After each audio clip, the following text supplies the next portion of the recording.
webinar. Sir, please will you, sir? Okay. Good morning, everybody.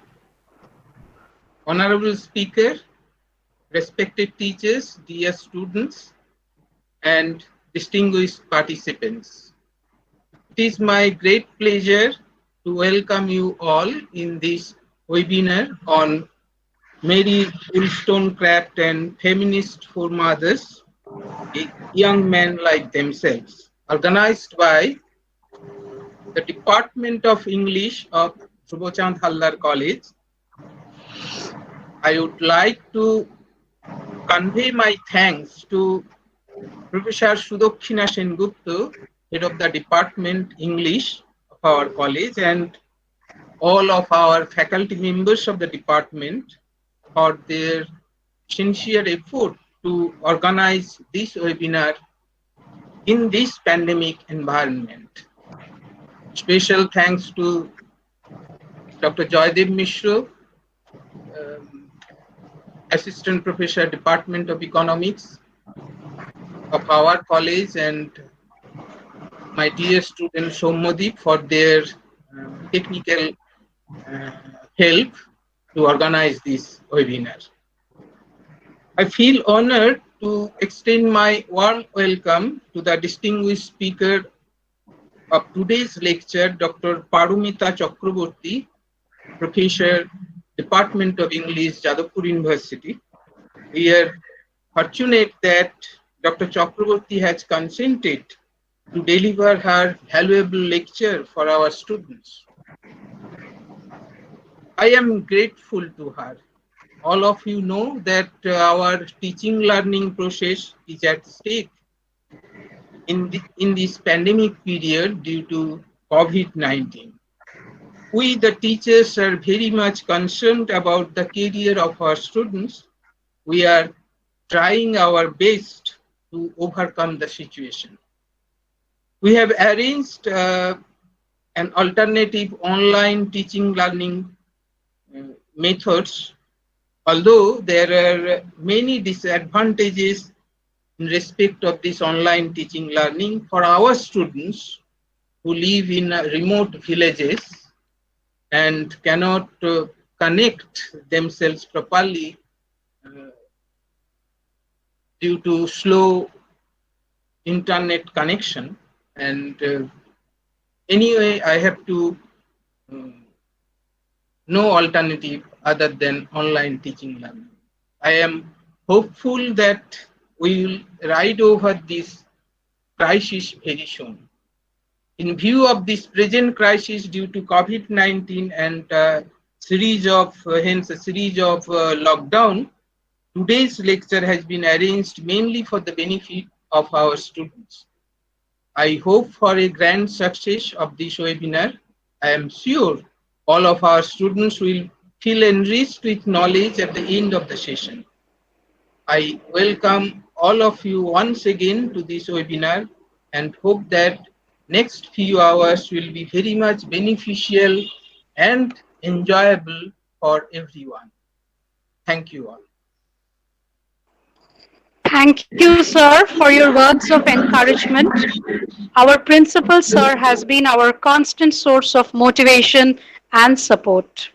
Now I request our departmental head and IQSC coordinator, Professor Sudokshina Sengupta, to kindly introduce the theme of the webinar and to speak on behalf of the IQSC. Ma'am, please. Namaskar and a very good morning to all of you present here. I extend my warm welcome to all the participants at this state level webinar on the topic Young Men Like Themselves, Mary Wollstonecraft and Feminist Format, by the Department of Dhruva Chand Haldar College. My warm welcome goes out to the Honorable Resource Person, Dr. University, elected principal, Dr. and to all our participants who are here with us. The words feminism and feminist theories have often been loosely used in many writings, ignoring their actual signification. Feminism as a movement, having its roots in Europe in the 19th century, takes into its fold political, cultural, and economic movements to provide legal protection and to establish the equal rights of women. The latter part of the 18th century witnessed a drastic change in the literary field, with women taking to writing. And this is commented upon by Virginia Woolf, who in 1928 wrote, I quote, "Towards the end of the 18th century, a change came about which, if I were rewriting history, I should describe more fully and think of greater importance than the crusades or the wars of the roses. The middle class women began to write." Seen in the perspective of this statement, Mary Wollstonecraft can always be regarded as a woman creating history, making history. Her Vindication of the Rights of Women, a path-breaking discourse which was published in 1792, created ripples in the literary field with all her revolutionary ideas. The purpose of today's webinar is to focus on this aspect, on feminism as a movement, and particularly on Mary Wollstonecraft's thoughts and ideas. I welcome you all once again. Thank you.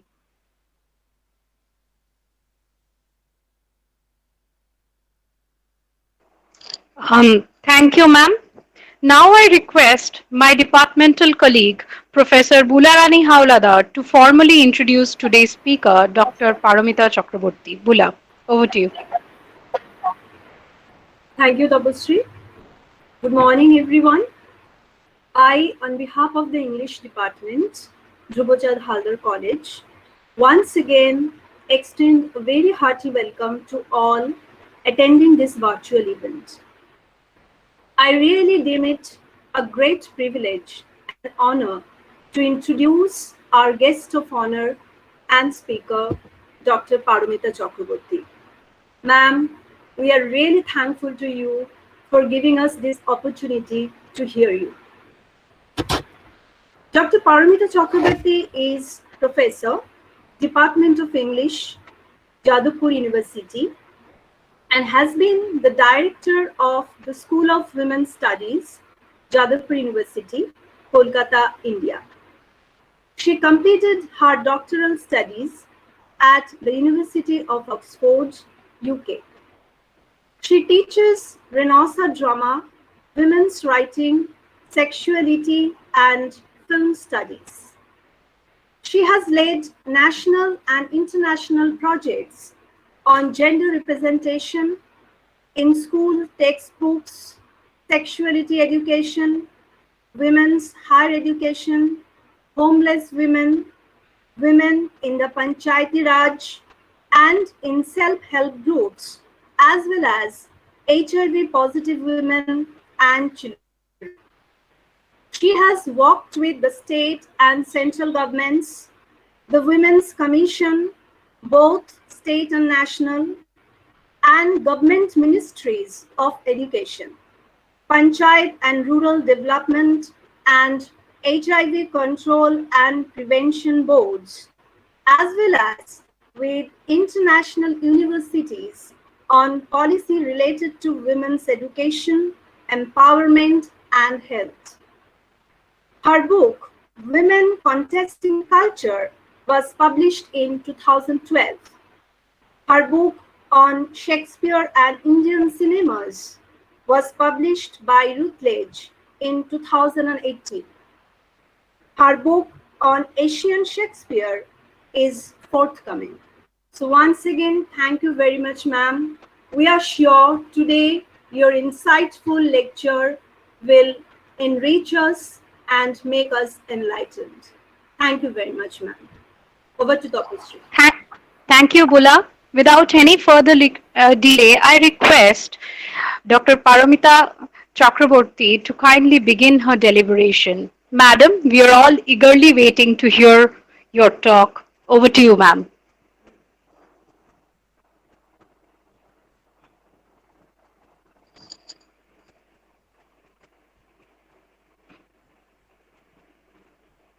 Paramita madam, are you here, ma'am?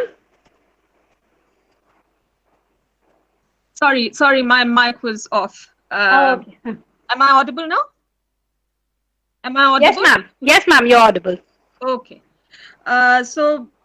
Just thanking the organizers for putting this together, and also for keeping our minds alive at a time when, you know, we are struggling to keep our bodies alive. So it's important, because I think we'll know, I mean, even when we come out of this in one whole piece, hopefully all of us, I think the mental health consequences of the pandemic will be enormous, and we are not even being able to see the tip of the iceberg yet. So I think it's important for us to keep these conversations alive, to keep what we do alive. You know, the fact that I'm not, you know, every day I'll wake up to walk into the classroom and teach, and if I'm not doing that, you know, it's really sort of very, very depressing. And I'm sure all teachers here would share that, and I'm sure a lot of students are also struggling, you know, this sort of being kept away from institutions, from classrooms. But as the principal said, you know, these are difficult times and almost impossible times. So thank you very much for organizing this, and, you know, making me do what I used to do every day. So today we are going to be talking about Wollstonecraft, but also just to remind ourselves that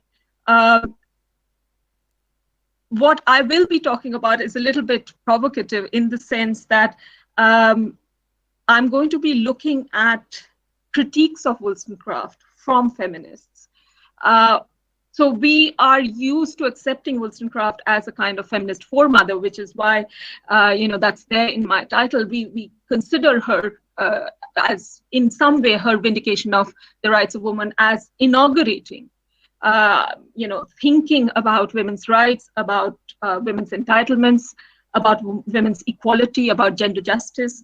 But she's also come in, and we normally don't address the other aspect of Wollstonecraft's legacy. He's also come in for a lot of criticism from contemporary feminists, from the feminists of the 1970s, the radical feminists. And one of the things that I mean, I really will be focusing on the critique of Wollstonecraft and trying to recuperate Wollstonecraft from this, you know, sometimes extremely violent critique that she's been subjected to. From all quarters, not just feminists, but I will be addressing some of the feminist concerns about her work, and trying to sort of read the work in its own times, rather than, because we tend to think, when we think about our feminist foremothers, we tend to think that they should be saying all the things that we think now. But because they said what they said in their times, we are able to think the things that we do now. So there's been a journey. And we often forget the journey because we love our foremothers so much. We want them exactly to echo what we have achieved. So if the text was from 1792, it's more than 200 and some years old now. Yet we expect her to be voicing exactly contemporary concerns, feminist concerns. So what I'm also trying to do is not just to recuperate Wollstonecraft, but also, in a certain sense, to frame her in her times, and to place the text within the context that it belongs to. So yes, she's our foremother, but she's also of her own times. So those are some of the things that I will be addressing in the talk, and I would really appreciate people asking me questions and really sort of provoking me and making life very difficult for me. So I would appreciate that. You might not agree with some of the things I will say, but I think that's for the best. So I have a kind of PowerPoint, because sometimes, you know, the voice turns off, except it's there's something on the screen at least. So I'll share the PowerPoint, and I'll be talking as well. So please reserve your questions, put them in the chat box, whatever, we can take the questions later on. And I really want to have a proper session with the questions.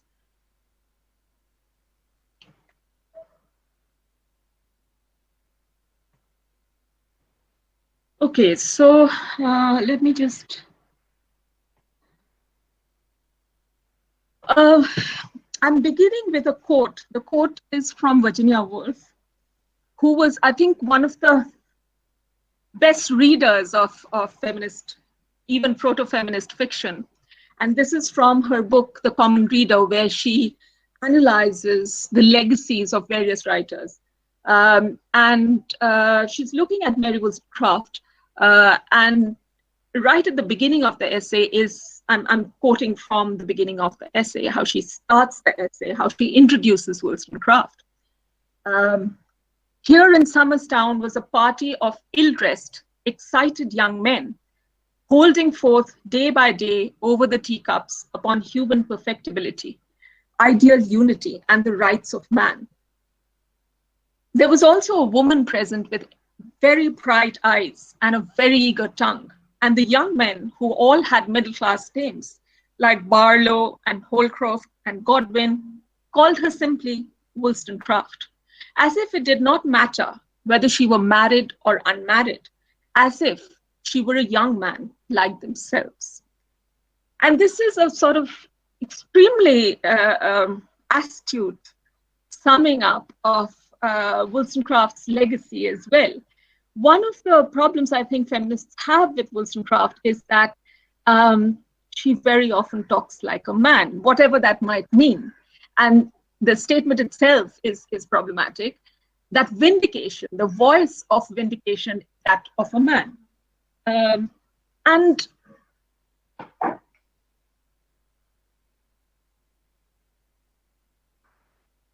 sorry, I just went to fetch my glasses, so there was an interruption. So this idea of what does it mean to see Wollstonecraft as a man among men, speaking in the voice of men. Because we know that vindication fundamentally is a foundational text of what we call now first wave feminism or liberal feminism. Now, what was liberal feminism aiming at? And Woolf herself was very much a part of that first wave, very much a part of that liberal feminist framework. And what we are going to be looking at is what that liberal feminism entails. So this is the young man like themselves. It's very interesting, this bit that Woolf evokes of Wollstonecraft right at the beginning of her essay, summing up her legacy. And it just seems like, Wollstonecraft is part of this, it's a sort of homosocial political gathering. It's like what we in Bangla, we call a adda. It's a political adda. And Wollstonecraft finds absolutely no trouble getting entry into that adda, talking to young men in their own language, being accepted by them, exchanging political views because, she was extremely political and politicized. So she wasn't seen as an outsider. She became one of them. And this becoming like a man was something that liberal feminism also aimed at. Because in liberal feminism, we think of equality as a form of sameness. So in order to establish gender equality, women have to become more like men. And then, there will be parity between the genders, then the differences will disappear. So if what Wollstonecraft is saying is that if women are allowed to develop their rationality, because the problem is because women are considered irrational, because they're considered unreasonable. So reason becomes, and we also have to realize that this is a kind of post-Enlightenment phase. Reason is everything. Rationality defines humanity. And not just in the Enlightenment, I mean, that is a legacy of classical times. Aristotle defined human beings as rational animals. And if you deny women rationality, you deny them humanity. So something that Wollstonecraft grasped is the fundamental need to establish women as rational. And what would follow is to accept them as human, because unless you grant them rationality, you cannot grant them humanity. If you don't grant them humanity, you cannot talk about equality with men. And if you cannot talk about equality with men, then you cannot talk about women's rights. So this is the sort of argument, the phases of the argument that she envisaged, that first establish women as rational, then you would have established them as human, because however strange it might seem to us now, there were actually debates happening in the 16th century, late 15th century, debating whether women were human or not. Whether women were, and you know, Aristotle himself, in The Generation of Animals, he calls women monsters. So the normative notion of humanity is male. You know, if you remember Vitruvius's man, you know, the spread-eagled man in the globe, it's the image of the human, but the human is male. So the female of the species is almost belongs to a different species altogether. And Aristotle actually calls women monsters. I mean, why he does that, I'm not going into that. We can address that in question time. So this idea of establishing the humanity of women was something that was premised on establishing their rationality. And this is the very, very critically important work that Vindication does. And Vindication also is looking at equality as achieving a kind of sameness. At least we have to be on the same platform to talk about equality, to talk about rights. So how do we achieve that equality of status? By claiming reason for women and by claiming thereby their humanity and their commonality with men. So within the liberal feminist framework, within the first wave feminism, equality is conceived of as similarity with men. And this later feminists found very difficult to accept, because we will remember that in the second wave feminism, you know, in the 1970s in Europe and in America, what women were claiming was a very different notion of equality. What they were saying is different but equal. So they were saying that if women are different, if women are conceived differently, if women think differently, that should not be a barrier to their claim for equality. So for radical feminists, this notion that we have to somehow aspire to become manlike, and if we can't become manlike, we cannot ask for equality, was something that was unacceptable. Many radical feminists therefore critiqued Wollstonecraft for being a man like other men, wanting women to be male, masculine. So this was a kind of grouse that they had. Later feminists also have this notion, and we have to contend, therefore, with this problematic that how do we claim Wollstonecraft as our feminist foremother, but at the same time not apologize for what she's saying, because I think what she's saying at the time that she's saying it is completely revolutionary, and we really need to understand that. And we really need to understand that liberal feminism was the first form that feminism took, and you know, it had to develop to a certain extent for radical feminists later to claim that that difference will exist, but that should not be a barrier to equality. Anne Snitto, again, a radical feminist, she said very interestingly that woman is my slave name. And she makes this distinction between being a feminist and being a woman. Now, we assume that woman is the subject of feminism. You know, what are feminists worried about? The equal rights, the justice of women. So woman is the constituency of feminism. But Anne Snitto says that woman, as it is generally understood by general run of people, is associated with all kinds of negative qualities. And I don't want to be associated with that. Feminism will actually allow me to become not the regular woman, but something else, the subject of feminism. So the feminist woman is not the regular woman. And the feminist woman is, in many ways, critiques the notion of the regular woman. So Wollstonecraft, and this is something that we've already talked about, was accused by later feminists of being more of a man, speaking to men in their language, and was complicit in devaluing women and femininity. So many feminists also are thought to be, I'm not saying that this is the case, and this is the provocative thing that I'm going to say, many feminists are actually thought to be women haters. And this is, of course, not true. And this is, of course, not true if we think about radical feminists at all, because feminism is seen as a kind of sisterhood, solidarity, collective, etc. But if we look at liberal feminism, it's still the feminism of middle-class women. It's still not the solidarity of all women. And it will take, a couple of centuries before we reach that point.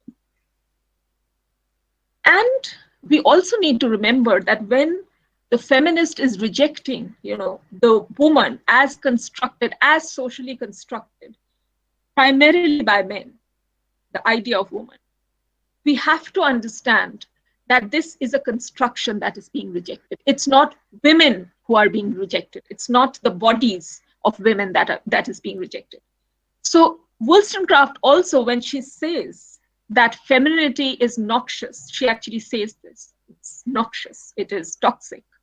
We talk about toxic masculinity now, but Wollstonecraft is really talking about a kind of toxic femininity, which is manufactured by male authors.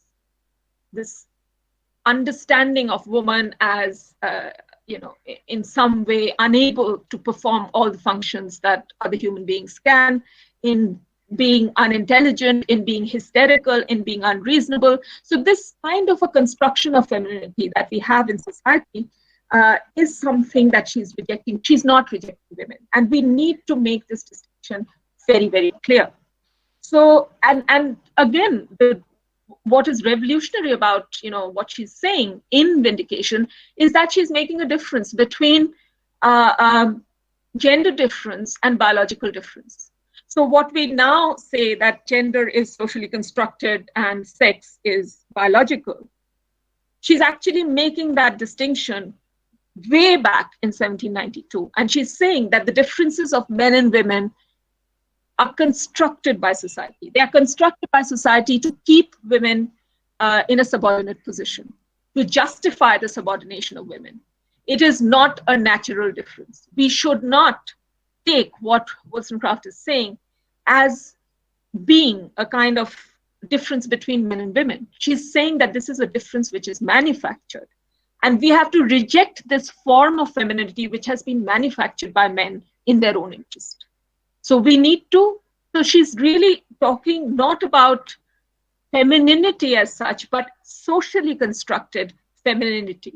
And we really need to keep on making those distinctions. She says some things which are, deeply disturbing if you're a woman, because she says these things about women, and we'll go through some of her quotes. And I think, these are the quotes that drive feminists mad. But at the same time, we are not actually understanding that she's also being provocative, and she's trying to engage with the whole tradition of misogyny on which the construction of femininity is based. So she is also using the language of misogyny in order to engage with misogyny. And the misogynists who are her antagonists, who are probably the readers of her text. How many women would have read her text in 1792? Not many. Mostly men would be reading it. And she's speaking in their language and refuting their arguments in their language, in their voice. So, which is why feminists often find it very difficult to digest some of the things that she's saying. But it is a sort of direct taking on of misogynistic attitudes and dealing with it. So she says that these social constructions of femininity are all negative. It values beauty over intelligence, marriage over education, charm over reason, which is why women remain uneducated, women remain irrational, because they're not allowed to flourish. because society values for women, it values beauty over intelligence, marriage over education, and charm over reason.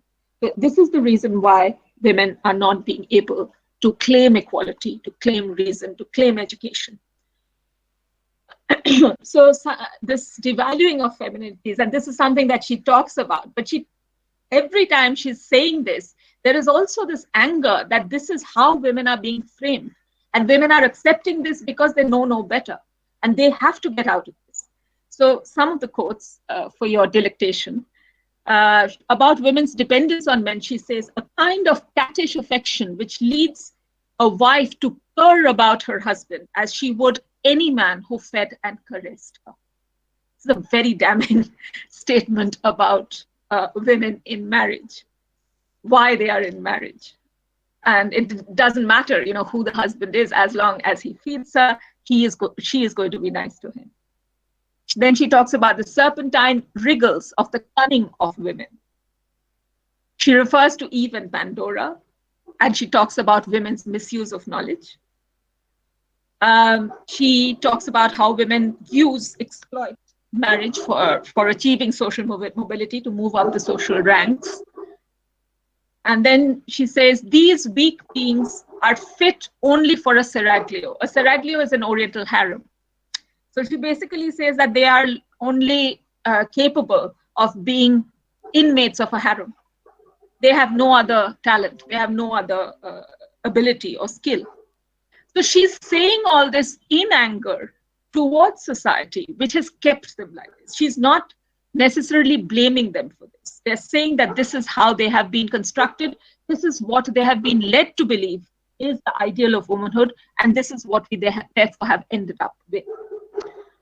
And then she says, I cannot help agreeing with the severest satirist considering the sex as the weakest and the most oppressed half of the species. So she agrees with men's views of women, okay? Which is what the feminists are accusing her of. But she agrees because she says the fundamental point of difference is while men are using this language of misogyny to justify natural biological differences between men and women, she is using the same examples and the same misogynistic language to indicate that this is the work of social construction. So there is a fundamental premise difference. And sometimes when she's speaking, we tend to gloss over that. But that is, she's really venting her anger on a society led by males who have reduced women to the state. And she's equally angry with women to have accepted it. She says that women should break out of this. Why are they accepting this image that has been projected on them? And why are they therefore, continuing to be these creatures that men want them to be? So there is a lot of anger as well, irony as well, not as much as there is in Woolf, but definitely a kind of irony. So she is also, we have to remember that this is the time of the Enlightenment. She's also deeply influenced by the Enlightenment philosophers, primarily French, Diderot, Voltaire, Rousseau, who associated women with unreason, childishness, intuition in a context where the primacy was being given to reason. So women lack reason, and this sort of lack of rationality immediately disqualified them from any rights, any claim to equality. So the only way in which Wollstonecraft felt that equality could be claimed was through reason, because reason was the greatest currency. Unless you establish the rationality of women, there was no hope of claiming humanity and equality. Many of the statements that she makes are also echoes of 18th century English satirists who were deeply misogynistic. So Swift and Swift's Tale of a Tub talks about this monster criticism, which is a female figure. She is a composite of a cat and an ass, and she represents ignorance. Pope, in Epistle to a Lady, says, one of the statements he makes, most women have no characters at all. And he means characters in both senses of the word, so that they are sort of disreputable, so no characters, but also the fact that they don't have any developed personality. They just follow what other people say. So then another statement, every woman is at heart a rake. Dr. Johnson famously compares women preachers to dogs dancing. And he says that you don't ask whether the preaching is good or bad, as you don't ask whether the dog is dancing well or badly. You marvel that it is being done at all. So this was the women. And also very great anger directed towards the blue-stocking women, the salon ladies, who were educated, but were seen to be absurd. Because, of course, education could not benefit women who were fundamentally irrational. That was the belief. So this is the context in which she's writing. And therefore, she has to engage with this context of misogyny and turn it on its head by saying, yes, women are like this. But if women are like this, who is to blame? Society and men who have dominated society and social constructions. So she's sharing the language of satirists and philosophers, but she is reversing it. She is inverting it and trying to claim through it rights for women. So this claiming of reason is fundamental, and this is something that we've already discussed. So, but always indicating her difference from the philosophers and the satirists by saying that I'm saying what you're saying. I'm agreeing with you. I'm not saying that women are wonderful creatures. I'm saying you're right. You're absolutely right that women are terrible. But if women are terrible, who is to blame? That's the question that she's turning towards them. But if she had claimed something utterly different, it wouldn't have got their attention. So the fact that she's agreeing with them and speaking in a voice that is similar to them actually caught the attention of her male readers and helped them to understand the argument that she was making, which was different from them, that these are not natural differences, these are social constructions. The immediate context of vindication was, as you're well aware, was Rousseau's Emile, the novel, where Rousseau says very clearly, so this is a girl and a boy, and Emile and Sophie, and they're growing up. And what Rousseau says very clearly is that the goal of their education is utterly different because they come from different genders. So while Emile's education will be to develop rational citizenry, a public duty, he has to be the good citizen in the public sphere. All that Sophie's education needs to do is to teach her sewing, stitching, other domestic skills, so that she becomes a good mother in the private sphere. So again, this public-private division was also fundamental to the understanding of Enlightenment philosophy, as it was to liberal feminism. Liberal feminism did not address the private sphere. It was talking about women's equality in the public sphere. Although Wollstonecraft stops just short of that. She doesn't talk about the public sphere. So that also lots of feminists have found wanting.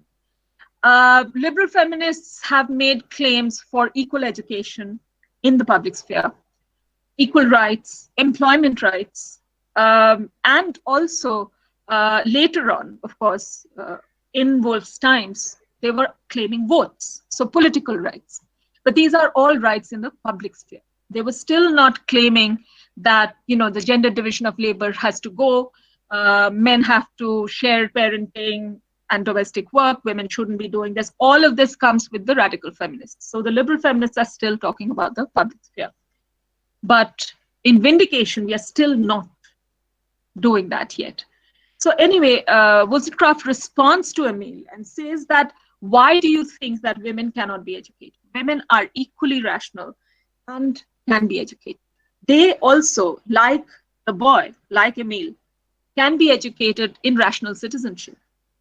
But she just stops short of claiming rational citizenship in the public political sphere. She says that they need to be rational citizens in the domestic sphere. So in the case of marriage and motherhood, they have to make rational choices. And these choices affect their status as citizens because they are taking care of the future citizens, who are the children. So motherhood should be involved in this idea of the education of for rational citizenship. Motherhood is a form of rational citizenship. So women should be educated for rational citizenship as well in the sphere of motherhood. And about marriage also, she says that women should be able to make rational choices. They shouldn't be led astray by love. So they shouldn't be looking for the qualities of a lover in a husband. Marriage is something much more serious. Marriage is something that has to do with citizenship and rational citizenship. So again, some of these things, the fact that she's not claiming for votes, etc., but it was too early. I mean, people just would have completely outright rejected Wollstonecraft's ideas if she was claiming political rights in the public sphere or employment rights. So she's still talking about the domestic sphere as the proper sphere of women, but also claiming for them the right to education for rational citizenship, which by Rousseau was reserved only for Emile, the boy, and not for Sophie. So she's making that shift, and she's not making a profound or a radical shift, but it is a very important shift, that women are citizens. So this is a step towards saying that women are equal. How could they be citizens if they are not equal to other citizens, male citizens? So she's making that very important shift, and that is what is revolutionary about the text. Yes, she is still not addressing the public sphere. Women are still not being imagined as part of the public sphere. But this is also, although she herself, Wollstonecraft herself, worked several jobs and earned a living for herself through writing, through governessing, by running a school, by being a companion to a widow, by sewing, stitching. I mean, she did all kinds of things through her life. So she was very much a woman of the public sphere, attending political addas, etc. But still, when she's claiming it for all women, and again, what is this all women? It is largely the middle class woman that she's talking of. Yes. Is there a class bias? Yes. Is there? But the class bias is common to all liberal feminists, including Woolf. She's not talking about poorer women. She's not talking about servants, for instance, in households. In fact, she says that middle-class women, because she assumes that it's only the middle-class woman that needs to be educated and can be educated and can claim equality with men. So she says that, there should be servants to help the middle-class woman so that she has time to educate herself. And this is something that Woolf also says, something similar, at least assumes. So is there a conservatism? I wouldn't say it is conservative considering when it is being said. So again, the need to frame her in her own times. The context of French Revolution, the other context, which is, of course, the very relevant context of the French Revolution. It was written 2 years after the revolution and was very much infused by the spirit of revolution. Now, this is Delacroix's picture, very, very famous, Liberty Leading the People, where at the leadership of the French Revolution was imagined to be in the hands of women. And this is not surprising because if you think of the bread rally, the most iconic event which started the revolution was largely led by and done by women. So women in the revolutionary phase of the movement were in the forefront. There were the tricotus, again, brilliantly described by Dickens in Tale of Two Cities, these women who are knitting underneath the guillotine and keeping account of all the people who are dying, who are being killed and being executed. So they look like very domestic women who are knitting and gossiping, but they are actually there for a different purpose. And Marat, who was a major sort of revolutionary, but turned conservative, and he was killed by another woman in his bath, remember, Charlotte Corday. So women were engaged in the revolution in very, very important roles. Olympe de Gouges, who is supposed to be in many ways the foremother of Wollstonecraft, her book Declaration of Rights of Women came out in 1790, 2 years before Wollstonecraft's Vindication of the Rights of Women comes out. And one of the things that Olympe de Gouges says that if women have a right to mount the scaffold, if they are being guillotined, they also have a right to address the parliament. So she's talking about political rights in the public sphere. So, but of course, we know after the revolution, all the promises that were made to women about women's education, etc., all of the promises disappeared. You know, the men really sort of, it was a betrayal of the revolution by the middle class, by the bourgeoisie, but also by men of women, you know, profound betrayal happened. This is just from, you know, just for English students, really. Wordsworth's Prelude, of course, describes this period as bliss was it in that dawn to be alive, to be young was very heaven. So he sees this period as one of the most exciting revolutionary radical periods. Yet Wordsworth himself turns an absolute conservative after the revolution.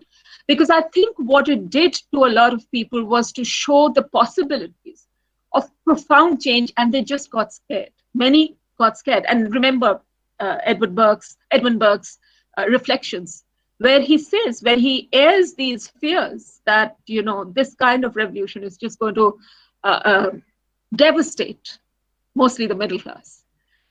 So these fears, which sort of fed a kind of conservatism post the revolution, was part of the spirit of the times. And Wordsworth, later on in the Prelude, after describing the moment of the French Revolution, talks about Mary of Buttermere, who is this woman who has been abandoned by a bold, bad man and is an unwed mother taking care of a child.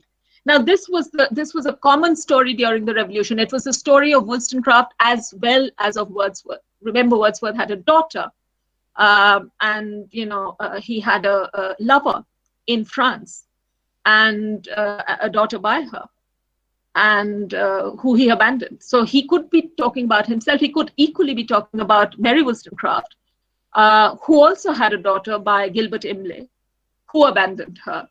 And they were all part of the revolutionary fervor at that time. So it seemed possible not just to overturn the political order, but at that time it also seemed possible to challenge the social order in profound ways. And they did. But there was also a going back. And I think Wollstonecraft's text comes at that point of going back. So there is, you know, much of that fervor which you find, for instance, in Olympe de Gouges' Declaration of the Rights of Women, is not there perhaps, is missing perhaps in Vindication. But Vindication is a very serious text which is trying to effect a different kind of change in gender relationships. And that is equally radical, equally profound, equally difficult, equally critical. And we need to understand that. We need to understand the depth of what Vindication is trying to do instead of complaining about all the things that it fails to do. The other thing that a lot of feminists have accused Wollstonecraft of doing is to set up a masculine norm. We've just discussed it, you know, how human equates man. You know, our notion of humanity is our notion of masculinity. And this was very much, again, a spirit of the times. You know, Declaration of the Rights of Man is about human rights. But of course, it doesn't include the woman, which is why Olympe de Gouges had to write Declaration of the Rights of Woman, or Vindication of the Rights of Woman needed to be written. So there is a sort of subsuming of woman in the human. And this is problematic, of course. Woman doesn't sort of feature as separately. Human is man, and man includes woman. That is the understanding. But at this point of time, where there is still a doubt whether woman is human at all, it is dangerous to claim a special status or a separate status for women. It is perhaps safer to say, yes, she is human, but just name her separately and claim reason for her, which will help us to prove that she is human, and humanity will then help us to claim equality and equal rights. So again, the spirit of the times, the understanding of human as masculine. But of course, Olympe de Gouges or Mary Wollstonecraft both would have understood the fact, the need to articulate women's rights separately from human rights or male rights, which is why they wrote the texts that they did. But in that text, in Vindication, she claims humanity and equality, although she retains the fact that women as a constituency have to be named separately, but their rights are going to be the same as men's. Again, she concedes that, so the ideal, very much in Wollstonecraft's head, the ideal was to be like a man. And equality could be achieved by women becoming more masculine. So she says that the few extraordinary women in history were male spirits confined by female forms. This is what really gets the gorge of feminists. How can you hate women so much? How can you always want them to be masculine and male? Because being male was the only thing that would guarantee equality and that would guarantee equal rights. That's why. And she says that more the sexes resemble each other, the less power men will have over women. A common educational program will make sexes more aligned. She's really thinking about equality and equality of rights. And in doing that, she is sort of claiming a kind of masculinity for women. I'll read this quote. The exercise of those virtues, she means the manly virtues, the masculine virtues, which ennobles the human character. So the masculine virtues is what makes the human human. Raises females in the scale of animal being when they are comprehensively termed mankind. So women, in order to become mankind or human, have to become like men. When they are comprehensively termed mankind, all those who view them with a philosophic eye must with me agree that they may every day grow more and more masculine. This is clearly stated. I'm not denying that this is something that Wollstonecraft said, and I think radical feminists would have a very, very difficult time accepting this. But again, as I said, the context needs to be remembered and why she's doing it, her purpose, her agenda, which is to get equality and get equal recognition for women. And she realizes that there is no way of doing it without claiming a kind of sameness with men. And this is something that I think in a lot of women's movements we were also doing post the 90s, especially Marxist feminists. And one of the things that we were told when we first joined the movement was that don't overemphasize your femaleness. This is something that women are told even in corporate offices now, which is why they have to engage in power dressing. They have to wear male suits so that the gender difference doesn't become too obvious, so that they can claim equality. So women are still apologetic about being different and still claiming equality. Therefore, they engage in some kind of politics of sameness. I was talking about the Marxist feminist movement of the early 90s, late 80s, when we got associated with it. We were told not to wear lipstick. We were told not to overemphasize our femaleness, to wear neutral clothes, because, again, there was this question of respectability, but also this question that, we were equal, we were the same. We were comrades, all of us. So this idea is something which is, and of course, the sexuality revolution changed all of that.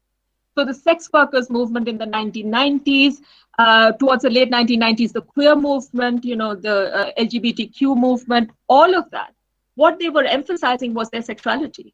And women were constantly being asked not to become the same as men. So, but with the sexuality movement, all of that changed. That was the radical feminist movement in our women's movement. So we need to remember again, we are talking about a time when women were seen only as sexual beings, and therefore they were trying to suppress this idea of sexual beings and claiming humanity instead. So this is a different struggle. Ours was a different struggle. These are different points of history.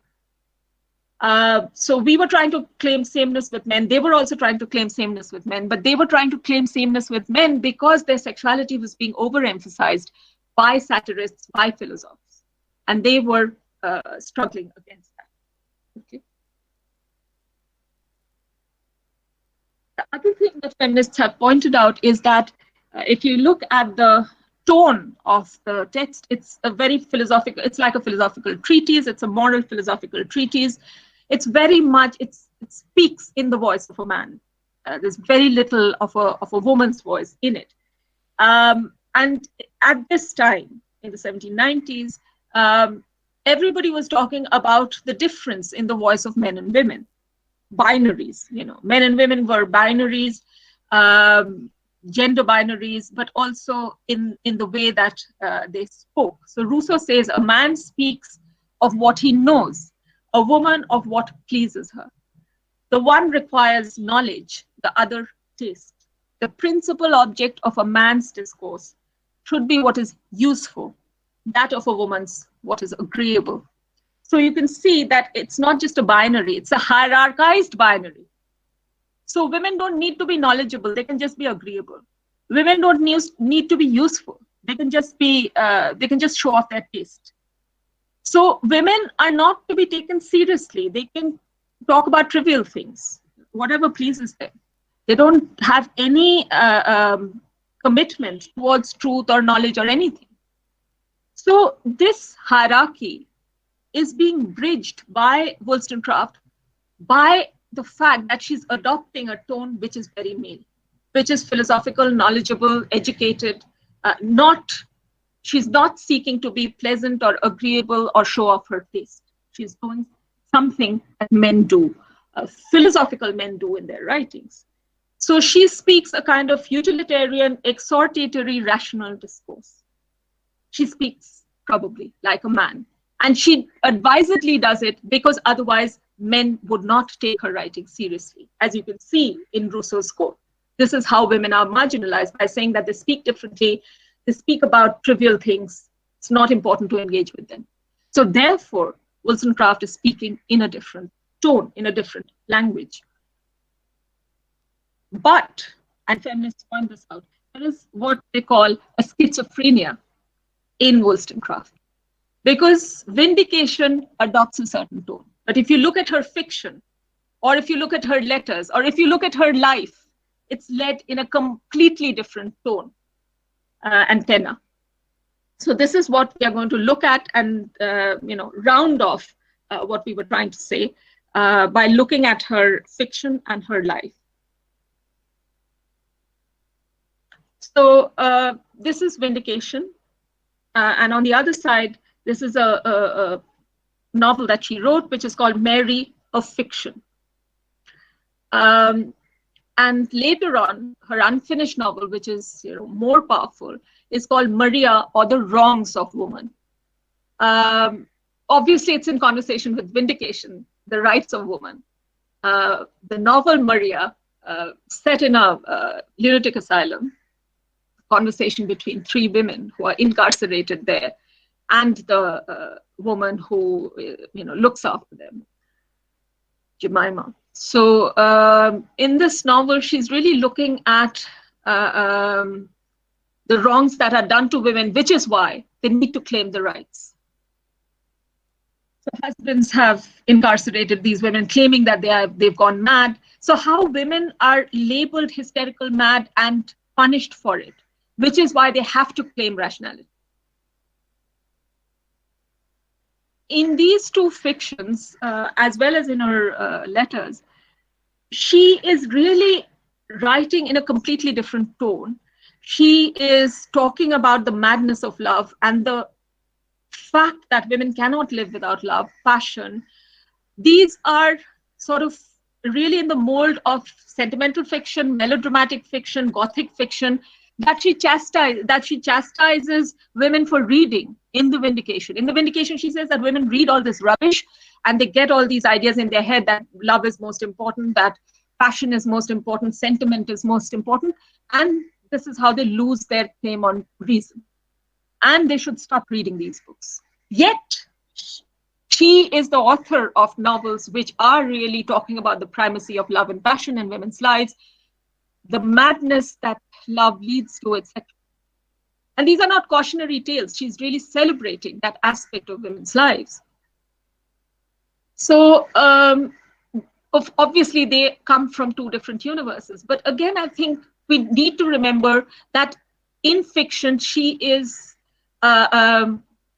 expressing a different aspect of herself. Vindication is a different kind of text with a political agenda. And she's engaged in pushing that agenda within the context of her time, her readership, etc. It's very interesting that when Wollstonecraft thinks about her legacy, she really thinks about Vindication. She doesn't talk about her novels. And interestingly, it is for Vindication that she's known. We don't remember her as a novelist at all. So she wanted to be known as the author of Vindication, as a kind of feminist philosopher. And when she starts writing Vindication, she was also sitting for a portrait. And she writes to a friend saying, I do not imagine that, meaning the painting, the portrait, will be a very striking likeness. But if you do not find me in it, I will send you a more faithful sketch. And here she's referring to Vindication. I will send you a more faithful sketch, a book that I'm now writing, in which I myself shall certainly appear head and heart. So she's really sees that as her legacy to posterity, Vindication. She should be remembered as the author of Vindication. The life that she led, the letters that she wrote, the fiction that she wrote should not constitute her reputation. So, you know, when feminists accuse her of this contradiction that, you know, she of all people knew about women's passions and sentiments, why did she deny that in the Vindication? She denied that in the Vindication because everybody was accusing women of being passionate and being swayed easily by love, which is why she needed to stress a different kind of womanhood. So, and you know, the political agenda is entirely different, and this is the agenda that defines her in her own eyes, head and heart. If we look towards her own life, it was marked by all kinds of, you know, contingencies, crises, poverty, unwed motherhood, impulsive love affairs, suicide attempts, all kinds of things that she accuses hysterical women of. Yet she was a woman in the public sphere, a man like other men, debating political issues like the young men of Somers Town. So what does this contradiction mean? So she was the second of 5 children. There's an extraordinary image in Virginia Woolf's essay on Mary Wollstonecraft. It's a tribute of one feminist to the other, two liberal feminists of extraordinary merit, where she talks about how Wollstonecraft herself talks about it as well, how as a young girl, she would lie on the landing in front of her mother's room so that her drunken father could not come back and hit her. She wanted to protect her mother. So right from her childhood, she had that urge to stand up for all women, especially those who were being oppressed by patriarchy.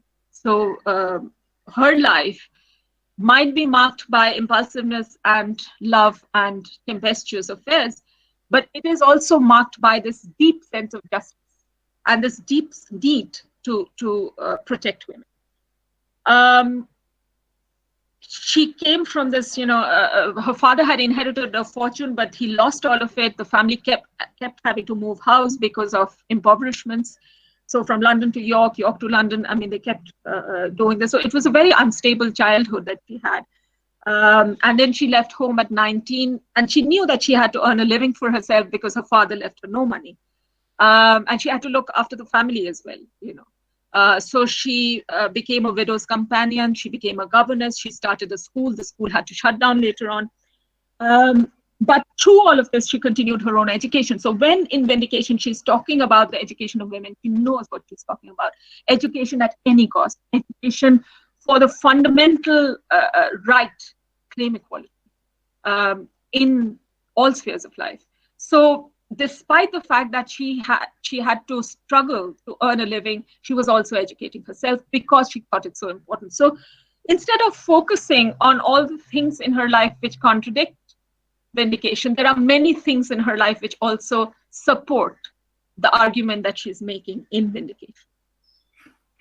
Also, her relationship with other women. She was very, very close to women and always protected them. Sorry, I'm just finishing. Is somebody saying something? Yeah, this is just, I'm just rounding up. So her childhood friend, Jane Arden, who she was very close to, Fanny Blood, whose family she looked after with her earnings. She looked after her own family. So she rescued her own sister, from a very bad marriage, and divorce was not possible those days. She also, when Fanny died, when Fanny was pregnant, she went to look after her in Lisbon. So these extremely powerful relationships she had with women and the need and the urge she felt to protect them. Her relationships with men, tempestuous affairs that she had with Henry Fuseli, she had with Gilbert Imlay. I spoke about Gilbert Imlay before. She had an illegitimate child with him. She was abandoned in Paris by him. She tried to commit suicide in London by throwing herself off Putney Bridge. So all kinds of things happened.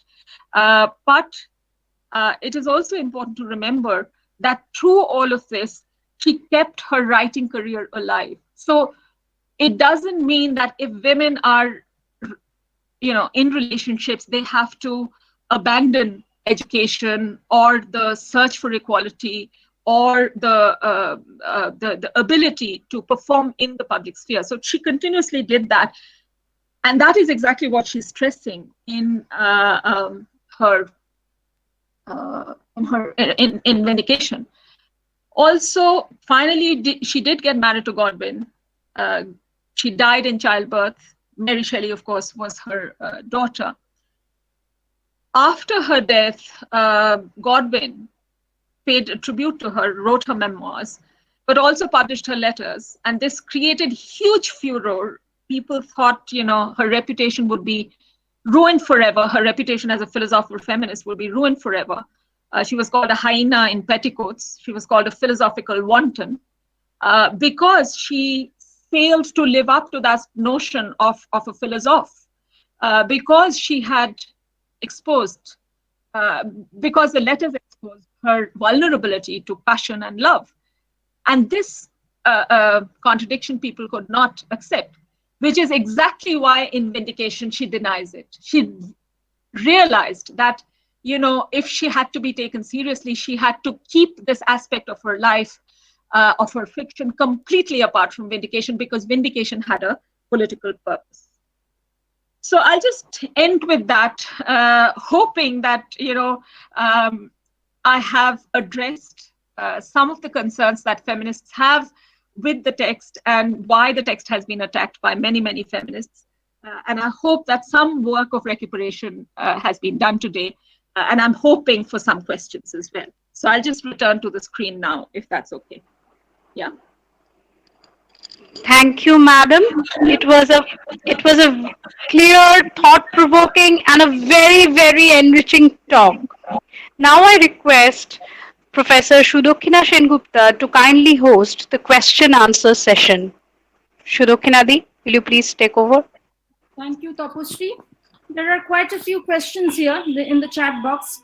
The first is from Rituparna Roy, who asks, how is liberal feminism different from what now we understand by feminism? So what is the difference between modern feminism and liberal feminism, so to say? Okay. Should I just address that question? Yeah. Yeah, Yeah. Shall we take the questions together, or I think I forget if I take too many questions. I'll just Whatever suits you. It's okay with that. Yeah. So feminism has gone through various phases. So there's liberal feminism, there's radical feminism, there's intersectional feminism. Now, of course, we have Black feminism, Dalit feminism. So there's a host of different kinds of feminism. So there is, I mean, we actually qualify our present sort of engagement with feminism with the kind of feminism that we're engaging with. I mean, there is no general sort of notion of feminism. I mean, there are certain general principles associated with politics of feminism. But I think it's important to remember that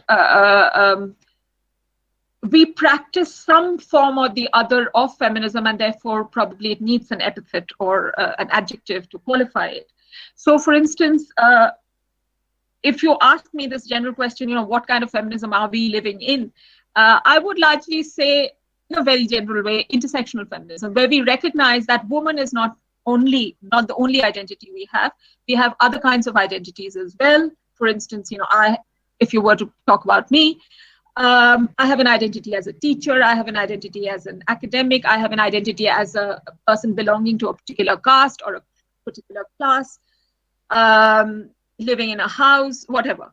So all of these identities, caste identity, class identity, racial identity, ethnic identity, are intersecting with my identity as a woman and creating different kinds of equalities and inequalities. So I think nowadays we recognize that being a woman